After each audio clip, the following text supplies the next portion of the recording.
జనగామ జిల్లా బొచ్చనపేట మండలంలోని అన్ని గ్రామాల నుండి బీఆర్ఎస్ నాయకులు, కార్యకర్తలు, ప్రజలు ఎలకతుర్తి సభకు పెద్ద ఎత్తున తరలి వెళ్లారు. అంతకుముందు అమరవీరుల స్తూపానికి, తెలంగాణ తల్లి విగ్రహానికి పూలమాలలు వేసి ఘనంగా నివాళులు అర్పించారు. ఈ సందర్భంగా జిల్లా నాయకులు ఇర్రి రమణారెడ్డి, పిఎస్సిఎస్ చైర్మన్ పూర్ణచందర్లు మాట్లాడుతూ ఉద్యమ పార్టీ అయిన బీఆర్ఎస్ 25వ వసంతంలోకి అడుగు పెడుతున్నట్లు తెలిపారు. తెలంగాణలో కాంగ్రెస్ ప్రభుత్వం ఏర్పడి 15 నెలలు గడిచినా ఇప్పటి వరకు ఏ ఒక్క హామీ కూడా నెరవేర్చలేదన్నారు. వచ్చే ఎన్నికల్లో తిరిగి బీఆర్ఎస్ అధికారంలోకి రావడం ఖాయమని ధీమా వ్యక్తం చేశారు. ఈ కార్యక్రమంలో మండల నాయకులు, కార్యకర్తలు తదితరులు పాల్గొన్నారు.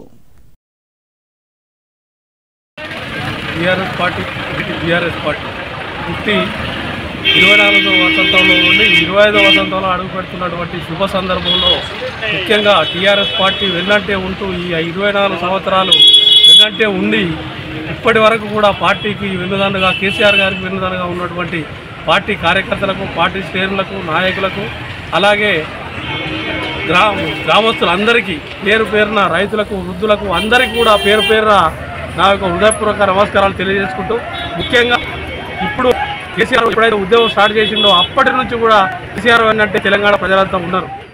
కాంగ్రెస్ గవర్నమెంట్ వచ్చి ఏడాదిన్నర కాలంలో ఎన్నో వైఫల్యాలను చూసింది.